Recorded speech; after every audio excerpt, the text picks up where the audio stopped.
सुप्रभात। क्षेत्र क्षेत्रज्ञ विभाग योग। क्षेत्र क्षेत्रज्ञ विभाग योग, यह हमारी आज की आध्यात्मिक चर्चा का विषय।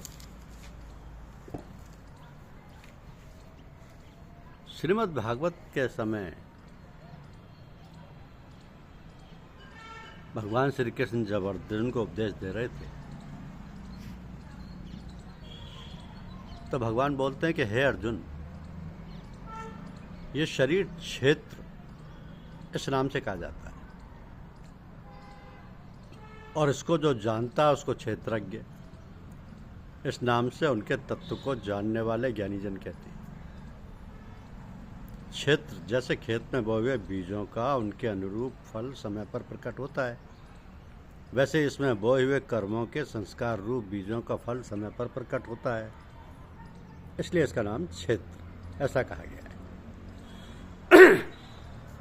और इसको जो जानता है उसको क्षेत्रज्ञ इस नाम से उनके तत्व को जानने वाले ज्ञानीजन कहते हैं। तो हे अर्जुन, तू सब क्षेत्रों में क्षेत्रज्ञ अर्थात जीवात्मा भी मुझे ही जान, और क्षेत्र क्षेत्रज्ञ को अर्थात विकार सहित प्रकृति का और पुरुष का जो तत्व से जानना है वह ज्ञान है, ऐसा मेरा मत है। तो वो क्षेत्र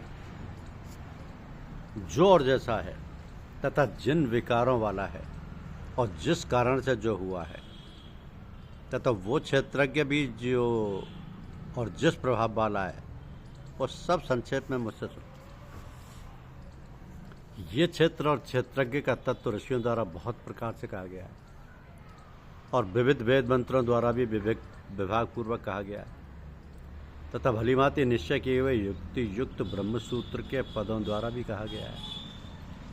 5 महाभूत अहंकार, बुद्धि और मूल प्रकृति भी तथा 10 इंद्रियां, 1 मन और 5 इंद्रियों के विषय अर्थात शब्द, स्पर्श, रूप, रस और गंध तथा इच्छा, द्वेष, सुख, दुख, स्थूल देह का पिंड, चेतना और धृति, इस प्रकार विकारों के सहित यह क्षेत्र संक्षेप में कहा गया है। तो श्रेष्ठता के अभिमान का अभाव, दंभाचरण का अभाव, किसी भी प्राणी को किसी प्रकार भी ना सताना, क्षमा भाव, मन वाणी आदि की सरलता, शुद्धि, भक्ति सहित गुरु की सेवा, बाहर भीतर की शुद्धि, अंतःकरण की स्थिरता और मन इंद्रियों सहित शरीर का निग्रह, इस लोक और परलोक के संपूर्ण भोगों में आसक्ति का अभाव और अहंकार का भी अभाव, जन्म, मृत्यु, जरा, रोग आदि में दुख और दोषों का बार बार विचार करना, पुत्र, स्त्री, घर और धन आदि में आसक्ति का अभाव, ममता का ना होना तथा प्रिय और अप्रिय की प्राप्ति में सदा ही चित्त का सम रहना, मुझ परमेश्वर में अनन्य योग के द्वारा अव्याभिचारिणी भक्ति तथा एकांत और शुद्ध देश में रहने का स्वभाव और विषयासक्त मनुष्यों के समुदाय में प्रेम का ना होना, आध्यात्म ज्ञान में नित्य स्थित और तत्व ज्ञान के अर्थरूप परमात्मा को ही देखना, ये सब ज्ञान है और जो इससे विपरीत है वो ज्ञान, ऐसा कहा है। क्योंकि चेतना के माने शरीर और अंतःकरण की एक प्रकार की चेतन शक्ति। क्षेत्र का स्वरूप समझना चाहिए और श्लोक में कहे हुए चादी क्षेत्रक विकार समझने चाहिए। सत्यता पूर्वक शुद्ध व्यवहार से द्रव्य की और उसके अन्न से आहार की तथा यथायोग्य बर्ताव से आचरणों की और जल, मृतिका आदि से शरीर की शुद्धि को बाहर की शुद्धि कहते हैं तथा राग, द्वेष और कपट आदि विकारों का नाश होकर अंतःकरण का स्वच्छ हो जाना भीतर की शुद्धि कही जाती है।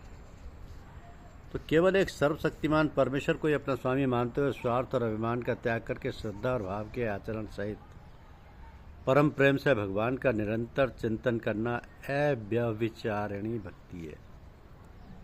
जिस ज्ञान के द्वारा आत्म वस्तु और अनात्म वस्तु जानी जाए उस ज्ञान का नाम अध्यात्म ज्ञान है। उस ज्ञान का नाम तो जो जानने योग्य है तथा जिसको जानकर मनुष्य परमानंद को प्राप्त होता है उसको भलीभांति कहूँगा। वह अनादि वाला परब्रह्म न सती कहा जाता है ना असती। वो सब और हाथ पैर वाला, सब और नेत्र सिर और मुख वाला तथा सब और से कान वाला है, क्योंकि वह संसार में सबको व्याप्त करके स्थित है। अब ये जो ज्ञान के साधनों से विपरीत जो मान, दम्भ, हिंसा आदि हैं, वे अज्ञान की वृद्धि में हेतु होने से अज्ञान नाम से कहे गए। वह संपूर्ण इंद्रियों के विषय को जानने वाला है, परंतु वास्तव में सब इंद्रियों से रहित है तथा आसक्ति रहित होने पर भी सबको धारण पोषण करने वाला और निर्गुण होने पर भी गुणों को भोगने वाला है। वो चराचर सब भूतों के बाहर भीतर परिपूर्ण और चर अचर भी वही है, और वह सूक्ष्म होने से अविज्ञेय है तथा अति समीप में और दूर में भी स्थित वही है। तो वह परमात्मा विभाग रहित एक रूप से आकाश के सदृश से परिपूर्ण होने पर भी चराचर संपूर्ण भूतों में विभक्त सा स्थित प्रतीत होता है तथा वह जानने योग्य परमात्मा विष्णु रूप से भूतों को धारण पोषण करने वाला और रुद्र रूप से संहार करने वाला तथा ब्रह्मा रूप से सबको उत्पन्न करने वाला है। अब जैसे सूर्य की किरणों में स्थित हुआ जल सूक्ष्म होने से साधारण मनुष्यों के जानने में नहीं आता है, वैसे ही सर्वव्यापी परमात्मा भी सूक्ष्म होने से साधारण मनुष्यों के जानने में नहीं आता है। वह परमात्मा सर्वत्र परिपूर्ण और सबका आत्मा होने से अत्यंत समीप है। श्रद्धा रहित अज्ञानी पुरुषों के लिए न जानने के कारण वो बहुत दूर है। तो जैसे महाप्रकाश विभाग रहित स्थित हुआ भी घड़ों में पृथक पृथक के सदृश प्रतीत होता है, वैसे ही परमात्मा सब भूतों में एक रूप से स्थित हुआ भी पृथक पृथक की भांति प्रतीत होता है। पर परब्रह्म ज्योतियों का भी ज्योति एवं माया से अत्यंत परे कहा जाता है। वो परमात्मा बोध स्वरूप जानने के योग्य एवं तत्व ज्ञान से प्राप्त करने योग्य है और सबके हृदय में विशेष रूप से स्थित है। तो इस प्रकार क्षेत्र तथा ज्ञान और जानने योग्य परमात्मा का स्वरूप संक्षेप में कहा गया। मेरा भक्त इसको तत्व से जानकर मेरे स्वरूप को प्राप्त होता है। तो प्रकृति और पुरुष इन दोनों को ही तू अनादि जान और राग द्वेष आदि विकारों को तथा त्रिगुणात्मक संपूर्ण पदार्थों को भी प्रकृति से ही उत्पन्न जान। अब कार्य और करण को उत्पन्न करने में हेतु प्रकृति कही जाती है और जीवात्मा सुख दुखों के भोक्तापन में अर्थात भोगने में कहा जाता है।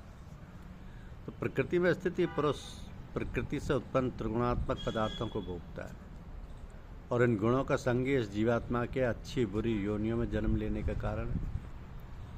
इस देह में स्थित यह आत्मा वास्तव में परमात्मा ही है।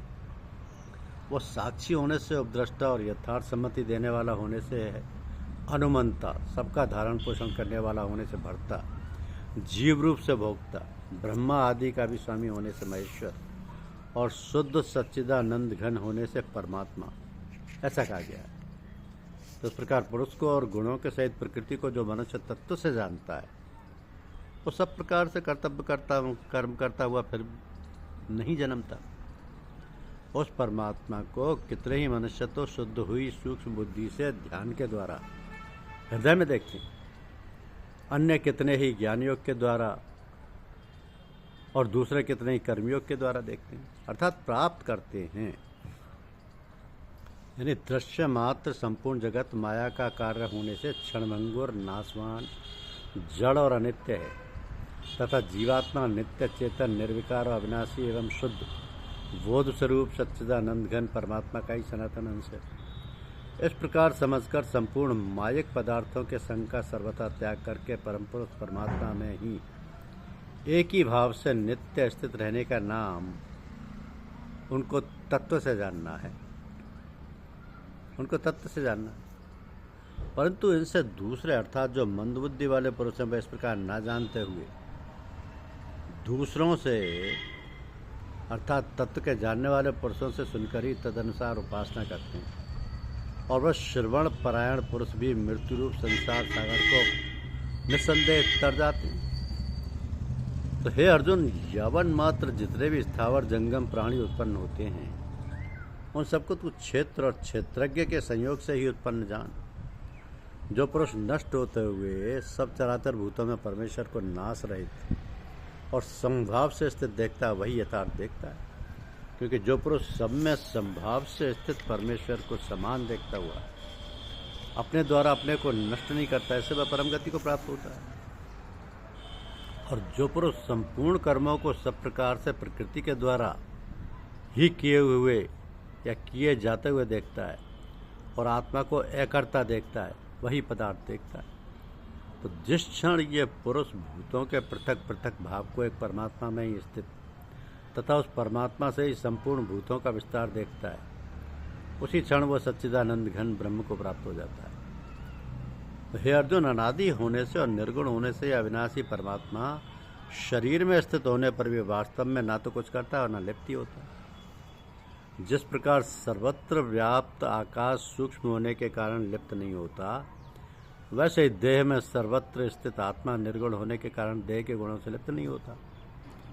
हे अर्जुन, जिस प्रकार एक ही सूर्य संपूर्ण ब्रह्मांड को प्रकाशित करता है, उसी प्रकार एक ही आत्मा संपूर्ण क्षेत्र को प्रकाशित करता है। इस प्रकार क्षेत्र और क्षेत्रज्ञ के भेद को तथा कार्य सहित प्रकृति से मुक्त होने को जो पुरुष ज्ञान नेत्रों द्वारा तत्व से जानते हैं, वे महात्मा जन परम ब्रह्म परमात्मा को प्राप्त होते हैं। क्योंकि क्षेत्र को जड़, विकारी, क्षणिक और नाशवान तथा क्षेत्रज्ञ को नित्य, चेतन, अविकारी और अविनाशी जानना ही उनके भेद को जानना है। उनके भेद को जानना है। इस प्रकार ये क्षेत्र क्षेत्रज्ञ विभाग योग भगवान श्री कृष्ण ने अर्जुन को श्रीमद् भागवत गीता में स्पष्ट किया। धन्यवाद। यूट्यूब चैनल को लाइक और सब्सक्राइब अवश्य कीजिए। शुक्रिया।